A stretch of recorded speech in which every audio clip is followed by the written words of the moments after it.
Hi everyone, now we'll see how to create a simple animation in HTML. ఒక simple animation ఎలా create చేయాలో చూద్దాం. చూడండి, ఇక్కడ చూసేది మీరు యానిమేషన్ కాదు, ఇమేజ్ ఆల్రెడీ యానిమేటెడ్ ఇమేజ్ తీసుకున్నాను, జిఫ్ ఇమేజ్. అంటే మనం చేసిన యానిమేషన్ ఏంటయ్యా అంటే, ఇక్కడ ఒక బటన్ కనబడుతుంది చూడండి, start and stop. Start click చేస్తే ఈ ఇమేజ్ అనేది మూవ్ అవుతుంది, స్టాప్ కొడితే ఆగిపోతుంది. సో ఆ యానిమేషన్ మనం క్రియేట్ చేస్తాం. అంతేగాని ఈ ఇమేజ్లో ఆల్రెడీ వీవ్స్ మూవ్ అవుతున్న యానిమేషన్ అయితే మనం చేయలేదు. ఇది జస్ట్ జిఫ్ ఇమేజ్. ఈ ఇమేజ్ నేను డౌన్లోడ్ చేసుకున్నాను, యానిమేటెడ్ ఇమేజ్ని నేను డౌన్లోడ్ చేసుకున్నాను. చూడండి మన దాంట్లో ఆల్రెడీ ఇమేజ్ ఎలా ఉంటుందో. ఇమేజ్ డౌన్లోడ్ చేసుకున్నాను, దాని పేరు మూవింగ్ అని పేరు పెట్టాను. దీన్ని క్లిక్ చేస్తే ఆల్రెడీ మూవ్ అవుతున్నట్టుగా ఉన్నటువంటి ఒక జిఫ్ ఇమేజ్ని తీసుకున్నాను.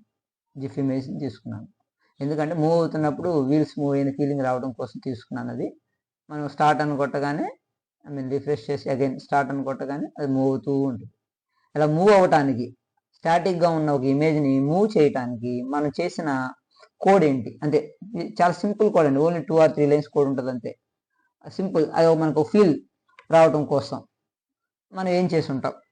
ఇక్కడ చూడండి, దీనిలో బేసికల్గా ఒక టెక్స్ట్ డిస్ప్లే చేసాం. దీని పేరు సింపుల్ యానిమేషన్ అని పెట్టాం. అది ఒక గ్రీన్ కలర్లో ఉంది, టెక్స్ట్ అలైన్ అయి ఉంది, సెంటర్లోకి వచ్చింది.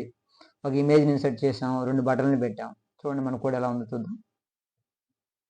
చూడండి, ఇది కోడ్. సో మీకోసం జస్ట్ ఇచ్చిస్తున్నాను.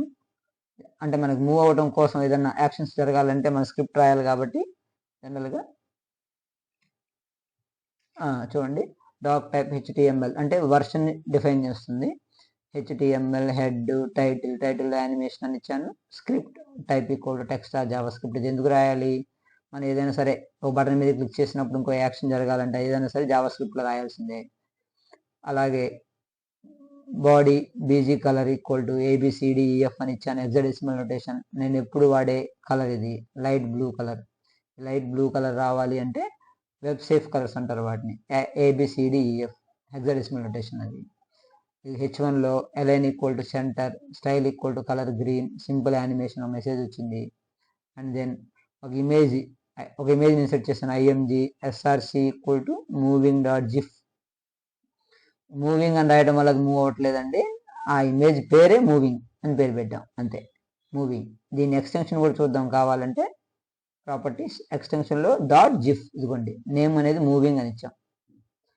అది మనం ఇచ్చాం అనమాట. ఇక్కడ పాత్ ఏమి ఇవ్వకపోవడానికి రీజన్ ఏంటి అంటే, ఈ ఇమేజ్ మన ప్రోగ్రాము రెండు కూడా ఒకే ఫోల్డర్లో ఉంటే మనం పాత్ మెన్షన్ చేయాల్సిన అవసరం లేదు. ఇదిగోండి కార్ యానిమేషన్ అనేది మన ప్రోగ్రామ్, మూవింగ్ అనేది ఇమేజ్, రెండు కూడా ఒకే ఫోల్డర్లో ఉంటే మనం ఇక్కడ పాత్ మెన్షన్ చేయాల్సిన అవసరం లేదు. Just simply SRC equal to image name .gif, that's all.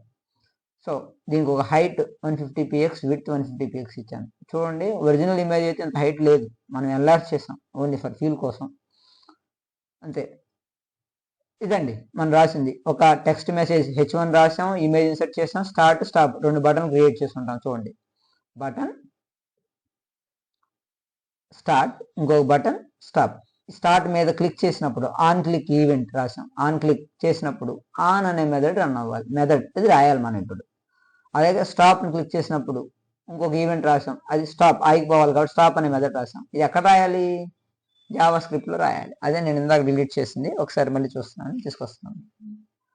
ఇదిగోండి, ఇక్కడ స్క్రిప్ట్లో ఆన్ అనే మెథడ్ కాల్ అవుతుంది. దీంట్లో ఏమి వేరియబుల్స్ వాడాము, IMG అనే వేరియబుల్ వాడాను, దానికి ముందే డిఫైన్ చేసుకున్నాను ఒక వేరియబుల్. ఇది జావా స్క్రిప్ట్లో వేరియబుల్ డిఫైన్ చేయడానికి VAR అని వాడాలి. VAR IMG అనేది వేరియబుల్ అండి, ట్యాగ్ కాదు. కావాలంటే ఇక్కడ మీరు 1 అని మార్చుకోవచ్చు, త్రూ అవుట్ 1 అని మార్చుకోవచ్చు.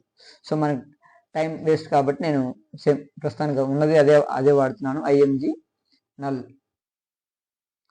ఇనిషియల్గా ఒక వేరియబుల్, స్ట్రింగ్ వేరియబుల్ అనుకోండి, ఇది నల్ అంటే స్ట్రింగ్ వేరియబుల్ కింద యాక్ట్ చేస్తుంది. వేరియబుల్ ANI, ఇదేంటది, ఏ టైప్ అనేది తెలియదు మనం అసైన్ చేసే వరకు.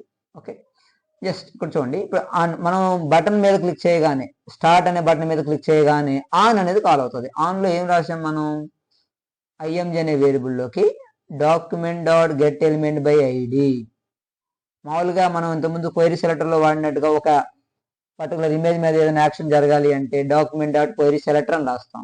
ఇక్కడ క్వైరీ సెలెక్టర్ అయినా రాయొచ్చు, గెట్ ఎలిమెంట్ బై ఐడి అని. ఇదైతే చాలా ఈజీ అండి. గెట్ ఎలిమెంట్ బై ఐడి, అందులో ఈ capital, B capital, I capital అవి జాగ్రత్తగా రాయాలి, లేకపోతే ఎగ్జిక్యూట్ అవుతుంది కోడ్. ఇది కేస్ సెన్సిటివ్ కదా, జావా స్క్రిప్ట్ అనేది కేస్ సెన్సిటివ్, అలానే రాయాలి.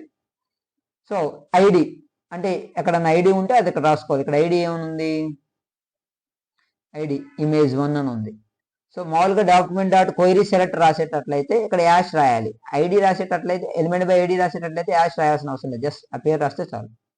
అంటే ఈ లైన్కి ఏం జరుగుతుంది అంటే ఆ ఇమేజ్ని మనం రిఫరెన్స్ తీసుకున్నాం, ఆ ఇమేజ్ని పాయింట్అవుట్ చేస్తున్నట్టు. ఇప్పుడు ఈ ఐఎంజీ అనే వేరియబుల్లో ఇండైరెక్ట్గా ఆ ఇమేజ్ తీసుకొచ్చి పెట్టినట్టు, అంటే పాయింట్అవుట్ చేస్తున్నట్టు. ఆ portion reference variable this IMG points that image, ఈ ఇమేజ్ని పాయింట్అవుట్ చేస్తున్నట్టు రిఫరెన్స్ వేరియబుల్ తీసుకున్నాం.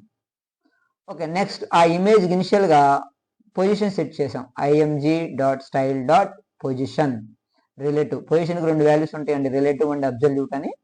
నేను రిలేటివ్ తీసుకున్నాను. రిలేటివ్ అంటే అది దాని ఒరిజినల్ పొజిషన్ ఏదైతే ఉందో దాని దగ్గర నుంచి మూవ్ అవుతూ ఉందని మీకు తర్వాత అర్థమవుతుంది, తర్వాత ఇలా చెప్తాను.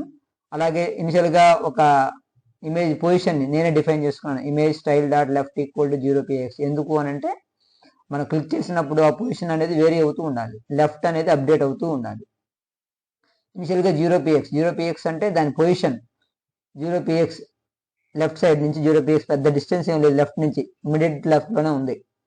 అక్కడి నుంచి అది అప్డేట్ అయ్యి ముందుకు జరుగుతూ రావాలి. అలా రావటం కోసం నేను ఒకదానికి ఇనిషియలైజ్ చేసుకున్నాను. అంటే ఈ కోడ్ అంతా ఏంటి అంటే ఇమేజ్ని తీసుకొచ్చి ఐఎంజీ రిఫరెన్స్ వేరియబుల్లో పెట్టాను, దానికి పొజిషన్ రాశాను, లెఫ్ట్ పొజిషన్ ఏంటి, ఇనిషియల్ పొజిషన్ ఏంటి 0px అని పెట్టాను. అయిపోయిన వెంటనే మూవ్ రైట్ అని కాల్ చేశాను. What is move right here, ఇక్కడ ఉంది మూవ్ రైట్లో ఏం చేశాను, నేను ఏదైతే డిఫైన్ చేశానో ఇమేజ్ స్టైల్ డాట్ లెఫ్ట్ 0 అయితే ఉందో దానికి ఇమేజ్ స్టైల్ డాట్ లెఫ్ట్కి ఏం యాడ్ చేశాను, 10 యాడ్ చేశాను. 0 ఉన్నది కాస్త 10 అవుతుంది. 10 ఎలా యాడ్ చేశాను చూడండి, image style dot left parse int style dot left అనేది 0px అనేది స్ట్రింగ్ అండి, దాన్ని ఇంటిజర్గా కన్వర్ట్ చేసి 0 + 10px యాడ్ చేశాను. దేంట్లో ఉంటుంది, ఇమేజ్ స్టైల్ డాట్ లెఫ్ట్ అనేది ఇనిషియల్గా 0 ఉంది.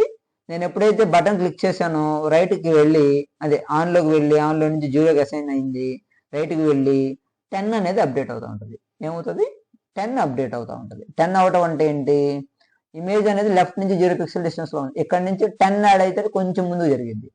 మళ్ళీ అది పదే జరుగుతూ ఉంటుంది. చూడండి దాన్ని ఒక లూప్లో పెట్టాను. సెట్ టైమ్ అవుట్ అనే మెథడ్ వల్ల ఏంటది, ఫర్ ఎవ్రీ 5 నానో సెకండ్స్కి మూవ్ రేట్ కాల్ అవుతానే ఉండాలి. మళ్ళీ పైకి వెళ్ళిద్ది, మళ్ళీ ఇంకో 10 యాడ్ అయ్యిద్ది. 10 ఎలాగా, రిలేటివ్ పొజిషన్.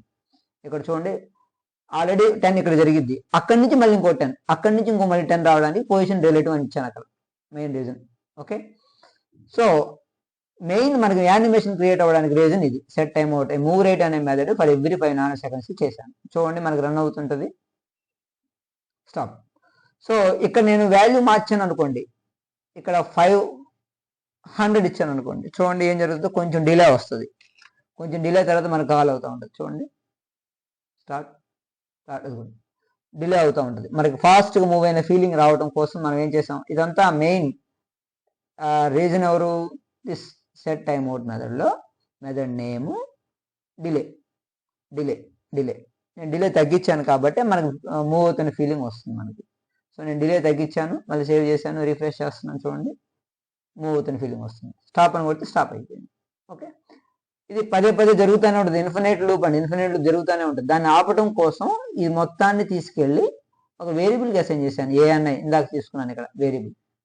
ఆ రిఫరెన్స్ వేరియబుల్ని క్లియర్ టైమ్ అవుట్కి ఇస్తే స్టాప్ అనే బటన్ మీద క్లిక్ చేసినప్పుడు అది ఆగిపోవడానికి మనం చేసిన లాజిక్ ఏంటంటే క్లియర్ టైమ్ అవుట్ అంటే సెట్ టైమ్ అవుట్ ద్వారా మనం ఏదైతే కాల్ చేసామో అది క్లియర్ అయిపోయింది, ఆగిపోయింది. అది ఇంకా మళ్ళీ మూవ్ రేట్ని కాల్ చేయదు, ఇక ఆగిపోయింది. So image dot style dot లెఫ్ట్ని ఒరిజినల్గా ఏదైతే ఉందో దాన్ని సేవ్ చేసి పెట్టుకుంటున్నాను దీంట్లో, అంతే. దాన్ని అలానే ఉంచుతున్నాను, సేవ్ చేసి లెఫ్ట్లో పెట్టుకున్నాను. ఎందుకోసం అంటే చెప్తాను. అసలు ఇది కూడా రాయాల్సిన అవసరం లేదు, ఇది రాస్తే ఆగిపోయింది అంతే. ఇది ఎందుకు రాశాను అంటే ఇక్కడ మీకు లాజిక్ చూపిస్తాను చూడండి. రిఫ్రెష్ చేసి స్టార్ట్ అని కొట్టాను, మూవ్ అవుతూ ఉంది. స్టాప్ అని కొట్టాను, ఆగిపోయింది. మళ్ళీ స్టార్ట్ కొడితే మొదటి నుంచి అవుతుంది. అలా కాకుండా ఎక్కడ ఆగిందో అక్కడి నుంచి స్టార్ట్ అవ్వడానికి ఇది ఉపయోగపడింది. ఆగిపోయిన తర్వాత దాని పొజిషన్ని సేవ్ చేసి పెట్టుకున్నాను. Image style dot left parse int image style dot left ఇంటిజర్గా కన్వర్ట్ చేసి చివరిలో పిక్సెల్గా యాడ్ చేశాను. సేవ్ చేసి పెట్టుకొని ఇక్కడ ఆన్లో నేను ప్లస్ అని రాశాను అనుకోండి, ఎక్కడ ఆగిందో అక్కడి నుంచి అప్డేట్ అవుతూ ఉంటుంది.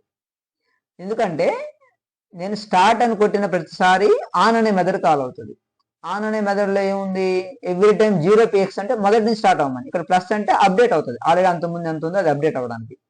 చూడండి నేను ఇక్కడ ఓన్లీ ప్లస్ అని రాయటం వల్ల ఎఫెక్ట్ ఏమొస్తుందో చూడండి. ఇక్కడ స్టార్ట్ స్టాప్ స్టార్ట్ అని కొడితే ఇక్కడ నుంచి స్టార్ట్ అయ్యింది, మళ్ళీ వెనక్కి రాదు. అక్కడ stop. Only the reason is మళ్ళీ స్టార్ట్ కొట్టినప్పుడు ఆన్ కొడితే ఈసారి ఇమేజ్ స్టైల్ డాట్ లెఫ్ట్ అనేది అప్డేట్ అయి ఉంటుంది. అప్డేట్ అయిన వాల్యూ నుంచి అప్డేట్ అవుతుంది. దానికోసం అది రాశాను. ఇది రాయకపోతే ఏమొస్తుంది, ఇక్కడ ప్లస్ తీసేసి రిఫ్రెష్ చేస్తే ఏమొస్తుంది, ఇక్కడ స్టార్ట్ అని కొట్టినది మూవ్ అవుతా ఉంటుంది.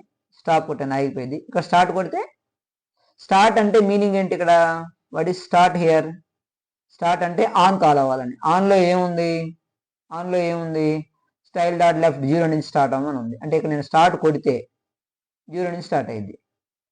అది అప్డేట్ అవ్వాలి అంటే ఇక్కడ జస్ట్ సింపుల్ ఏం చేయాలి, ప్లస్ అని రాయాలి. దాని ముందు వాల్యూని ఇక్కడ సేవ్ చేసి పెట్టుకుంటాను స్టాప్లో. ఇక్కడ ఇది రాసింది అంతకుముందు వాల్యూ సేవ్ చేసి పెట్టుకొని ఉంటాను, దానికి 0px యాడ్ అవుతాం. So this is the same thing, applicable అవుతానే ఉంటుంది. ఓకే, సో ఇది చాలా సింపుల్ అండి, సింపుల్ లాజిక్ అండి. 2 లైన్లు. Image dot style dot left అనే దానికి 10 అనే దాన్ని యాడ్ చేసాం అంతే.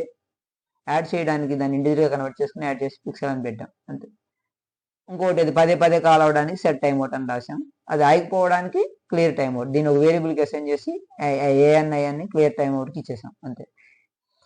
సో చాలా సింపుల్ లాజిక్ అండి. దానికి మనకి మెయిన్ హార్ట్ కోడ్ ఏంటంటే ఇది ఇనిషియలైజేషన్ చేసుకోవటం, ఆ తర్వాత ఈ సెట్ టైమ్ అవుట్ మీద 2 లైన్లు రాయటం అంతే. కాకపోతే మీరు బాగా గుర్తుపెట్టుకోవాల్సింది ఏంటంటే ఇక్కడ కేస్ సెన్సిటివ్స్ అన్నీ కూడా జాగ్రత్త చూడాలి. గెట్ ఎలిమెంట్ బై ఐడిలో ఈ capital, B capital, I capital, remaining అని లోయర్ కేస్ లెటర్సే, ప్రాబ్లం ఏం లేదు. సెమీకోలన్ రాయిపోయినా ప్రాబ్లం లేదు, జావా స్క్రిప్ట్ కాబట్టి. ఇక్కడ సెట్ టైమ్ అవుట్లో T capital, that is the main important, T is the capital 1 రాయాలి. క్లియర్ టైమ్ అవుట్లో T is the capital 1, that is the main important. పార్సింట్లో ఐ క్యాపిటల్. ఇవి జాగ్రత్తగా ఫాలో అవ్వాలి. ఏ కొంచెం మిస్ అయినా జావా స్క్రిప్ట్ కాబట్టి, కేస్ సెన్సిటివ్ కాబట్టి ఎగ్జిక్యూట్ అవ్వదు. ఓకే, సో జాగ్రత్తగా ట్రై చేయండి. మీకు ఏదైనా డౌట్ ఉంటే కామెంట్ బాక్స్లో కామెంట్ చేయండి. Thank you.